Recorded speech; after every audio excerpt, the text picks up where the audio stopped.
Hello and welcome to the Easily Excitable podcast. This week I want to talk a little bit about the new Path of Exile Expansion.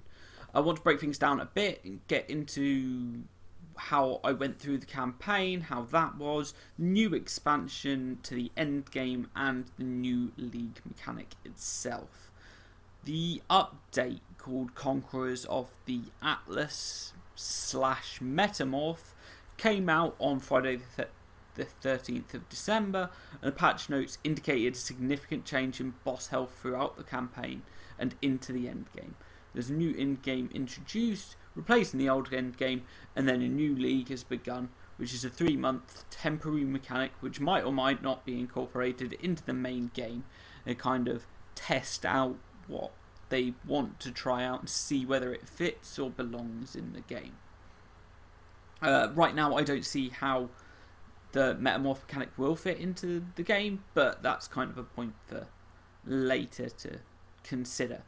I've played through the main campaign of the game twice so far, once as Stormburst Trickster and the other time as an Arc Inquisitor. I had a much easier time going through the game as the Stormburst Trickster, but now I'm in the end game, I'm feeling much more confident and powerful playing as the Arc Inquisitor. While running through the game, I didn't notice much of new boss mechanics, but I was also playing alongside Rachel, who was playing a Lacerate champion, I think. And I wanted to try and understand what's happening with the increase to armor and health that were noted in the patch notes. They became a lot more apparent when I was playing alone and playing Arc.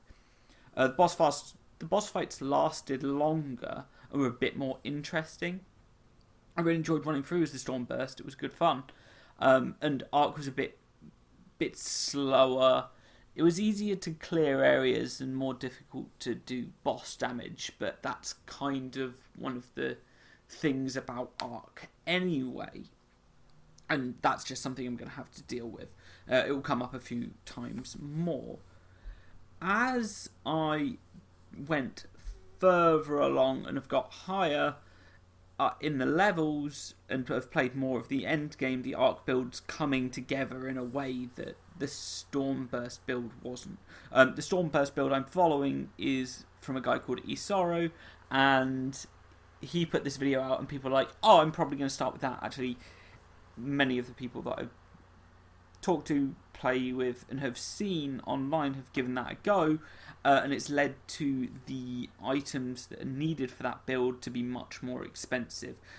One of the items that's key for my Arc build, and is like the last piece I need, is actually, it's always an expensive piece of gear, so I'm not too bothered about that. That's something I was anticipating and expecting anyway.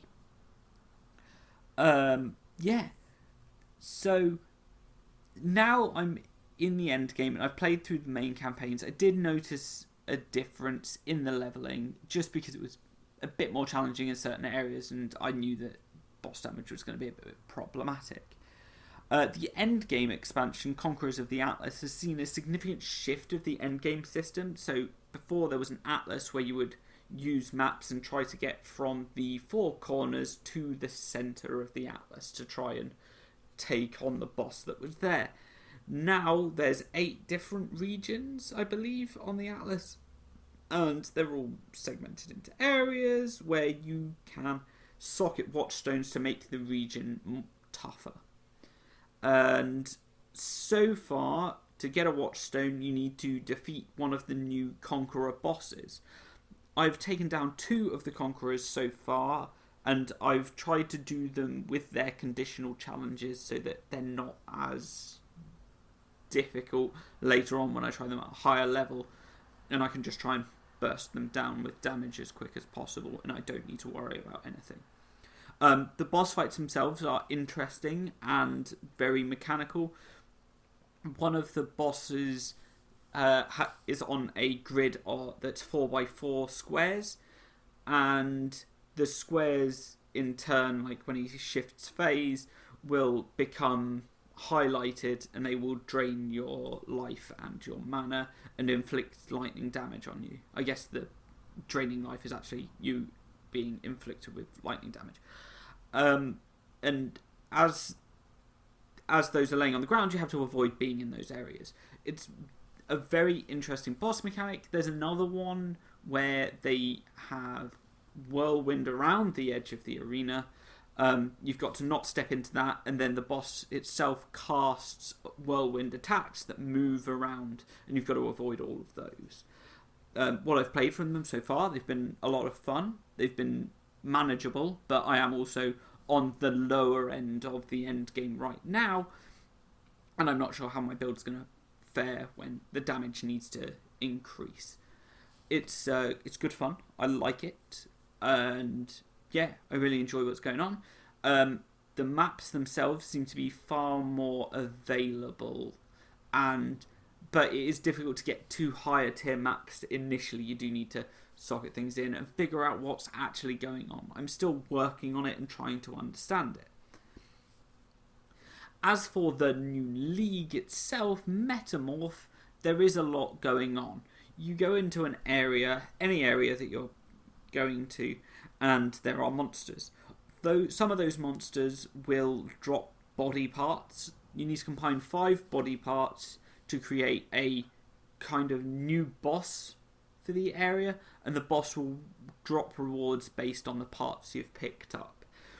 If you can fill the bar that's at the side related to item quantity and as well as boss damage and boss health, if you can reach 100%, you will get a guaranteed part to take to your own laboratory outside of the maps and put it in there and do your own little boss fight there. These bosses are really tough, but it's because you have... So really, to get 100% item quantity increase, you need to be socketing in things that are tough, that will increase the monster damage by, I think, about 50%, which will... Oh no, I think it's about 40%, which will then increase the boss's health by about 400%. I think I'm doing my maths right, but I can't remember specifically. They're all right. They're fun. They're good to do. They're rewarding. This league is very focused on being able to take out a boss. So a league lasts for 3 months. We don't know whether it will stay in. But given that it's focused around doing these bosses and taking them out, and it needs to be present in every area to really get the benefits of it, it's going to take a lot, if it isn't a core mechanic to the game, for it to actually feel like it's worth engaging in. So I'm not certain right now whether it's worth it going into the main game. However, it's fun right now because it's in every area and it's always available. There have been other ones that have felt kind of overwhelming, but this one works well with the way it's set up now. I don't think the way to fix it in the future would be to guarantee a body part to be dropped every time you encounter it, because that kind of ruined the point of actually doing it.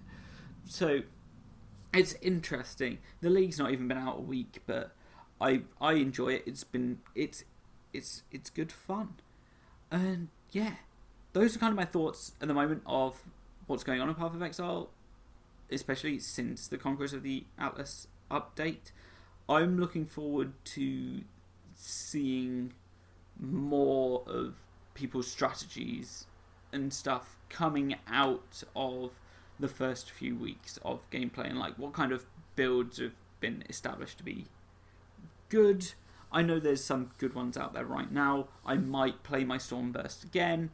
I'm not 100% on it right now. The Arc character is doing incredibly well, and I think I might level a Necromancer up, and I might do a bow build of some kind, as bows got buffed going into this league. But that's going to wrap it up for this week. I'm having a good time playing Path of Exile. Thank you everyone for listening. Have an exciting week. You're all my favourites. Goodbye.